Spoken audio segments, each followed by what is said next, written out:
I'm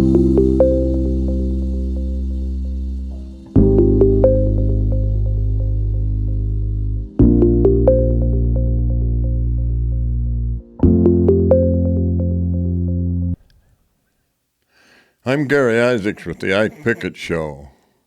Yes, it's definitely a power grab. It's been an interesting weekend, April 5th, 2025. The Trump policies have upset a lot of people. Government employees are afraid of losing their jobs, and Wall Street investors, including individual retirement 401ks, are seeing their net worth surgically reduced by the market's reaction to the uncertainty of the effect of the tariffs.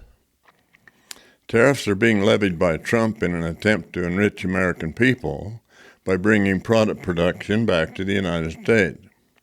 1,200 protests were planned weeks ahead of time by a nonprofit organization called Indivisible that has been largely funded by George Soros to promote Democrat socialist government. A little important background is useful for better understanding here. The Bretton Woods Agreement, 1944, was made when the United States was in a much stronger economic position than other countries. It was agreed to make the U.S. dollar a reserve currency to be used for trade throughout the world. Henry Kissinger further reinforced Bretton Woods by the petrodollar agreement deal with Saudi Arabia in 1974 for the U.S. to supply military support in exchange for the Saudis selling oil only in dollars. The Saudis refused to renew that agreement in June of 2024. The dollar had a fatal problem. It was a kick-the-can-down-the-road system that was destined by necessity to hit a wall at some point in the future.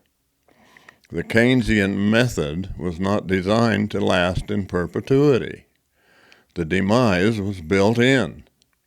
Its success was supported only by the continuation and the increase of government debt and spending. By 2020, collapse had become an instant threat.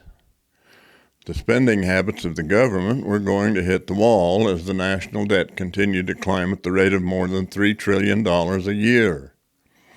The government had been trying to spend as much as possible in an attempt to bolster the economy by increasing liquidity and the velocity of money by the same old system that had been created by the adoption of the economic engineering of John Maynard Keynes.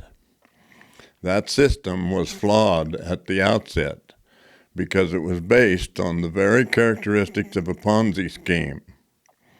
There is no logical way for any Ponzi scheme to persist in its dominance by borrowing the leaders rich and spending more on useless projects with the only purpose to enrich the administrators and the participants. There's no doubt that Trump and Musk are engaged in a power grab. The real question is for whose benefit. Let's walk in their shoes for a minute. Donald Trump has no need for additional riches, but it's quite evident that he wants to be the greatest president in American history since Lincoln. He can only do that by saving the republic, just as Lincoln did. What's wrong with that? You could call that an ego trip if you want to, but great personal greatness is not fueled by selfish interests. The self-exalting power grabbers were defeated by the likes of George Patton in the Second World War. He was an example of command rather than dominion. If it hadn't been for the likes of Patton, the power-grabbing Third Reich might have won the war. Elon Musk is the richest man in the world. What has he to gain by grabbing the power and the money for himself? He doesn't need that. He knows how to make money. His whole success has been predicated on what he can do for others. He understands that if he does that, the money will take care of itself. Look at what he did for Americans and others by the creation of the best electric car in the world, by putting satellites up for better communication and sharing it for free with Ukraine and the victims of a hurricane in North Carolina, for improving space technology, for building affordable housing so even the poor could own a home. The evidence of his behavior does not demonstrate that he is on a quest for more power and money. Both Trump and Musk have demonstrated a sincere desire to put the power of government back into the hands of the American people. Unless they suddenly become arrogant and change at some point, I see no evidence that their plans are for selfish interests.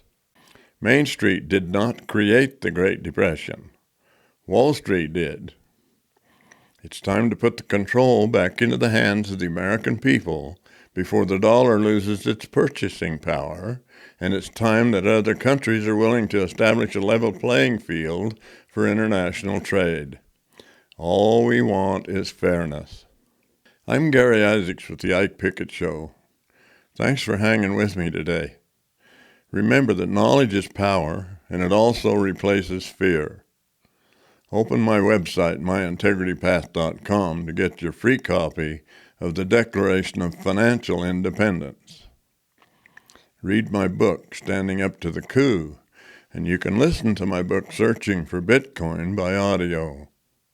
Remember who you are and why you were here at this important time, and live peacefully, knowing that your integrity and your savings are not controlled by a public-private partnership, but are in your own private custody.